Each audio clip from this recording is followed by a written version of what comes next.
जय हिंद, वंदे मातरम। दोस्तों आज हम 2021 का जो सीटेट का पेपर हो रहा है वो आज 21 तारीख का जो पेपर हुआ है दिसंबर का, उसके कुछ क्वेश्चन हम आपके समक्ष लाए हैं।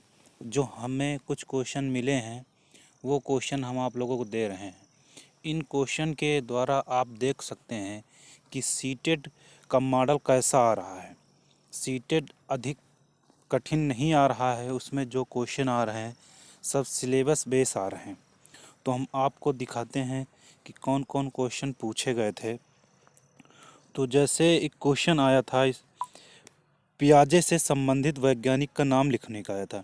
इसमें कोई एक क्वेश्चन था जिसमें लिखना था कि ये यानी पियाजे के बारे में कोई भी क्वेश्चन था, जैसे इनकी अवस्थाएं कितनी हैं या पियाजे ने कितनी अवस्थाएं दी हैं, पियाजे की कौन सी पहली अवस्था है, कौन सी दूसरी अवस्था है, ये सब लिखना। ये इससे रिलेटेड क्वेश्चन आए हैं।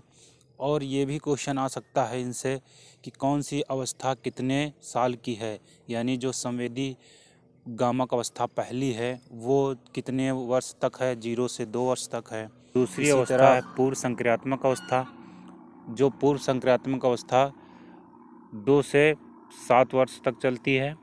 इसके बाद तीसरी है इनकी मूर्त संक्रियात्मक अवस्था। मूर्त संक्रियात्मक अवस्था 7 से 11 वर्ष तक चलती है। और चौथी है इनकी लास्ट अवस्था है औपचारिक या अमूर्त गामक अवस्था। जो औपचारिक या अमूर्त गामक अवस्था है वह अवस्था इनके 11 वर्ष से 14 वर्ष तक चलती है। तो चलते हैं नेक्स्ट क्वेश्चन पे।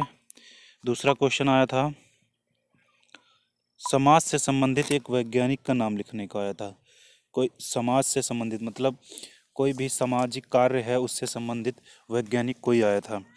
और तीसरा क्वेश्चन है गणित से है, इसमें आया था भिन्न में छोटा बड़ा, यानी कोई भिन्न का क्वेश्चन था। उसमें दिया था कौन सी संख्या यानी कौन सा भिन्न छोटा है और कौन सा भिन्न बड़ा है। और आया था अगला क्वेश्चन लिखने संबंधी अक्षमता। ये अक्षमता है लिखने संबंधी अक्षमता, यानी जो लिखने संबंधी अक्षमता होता है उसे हम क्या कहते हैं, उसे कहते हैं डिस्ग्राफिया। और ऐसे ही पठन संबंधी अक्षमता है।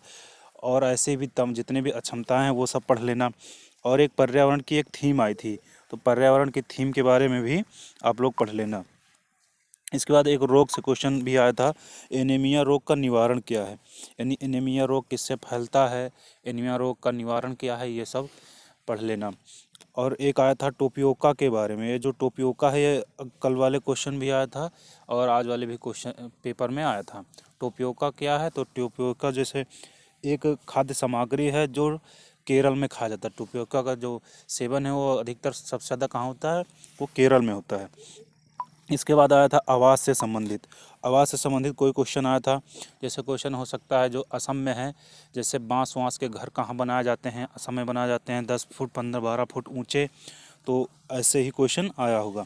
और एक क्वेश्चन आया था मनुष्य की तरह सीधी आंखें वाला, यानी मनुष्य की तरह सीधी आंखें कैसे होती हैं, तो उल्लू की मनुष्य की तरह आंखें होती हैं। इसमें ऑप्शन रहा होगा तो इसमें उल्लू सही रहा होगा। और अगला क्वेश्चन जो है हमारा, महात्मा गांधी दांडी यात्रा का प्रारंभ की। तो जो महात्मा गांधी ने दांडी यात्रा का प्रारंभ की, ये भी क्वेश्चन आया था। तो हमारे क्वेश्चन पूरे हो गए हैं। तो देख लेना आप, इसी तरह के जो क्वेश्चन सरल सरल ही आ रहे हैं, ज़्यादा कठिन कठिन क्वेश्चन नहीं आ रहे हैं। तो आप लोगों से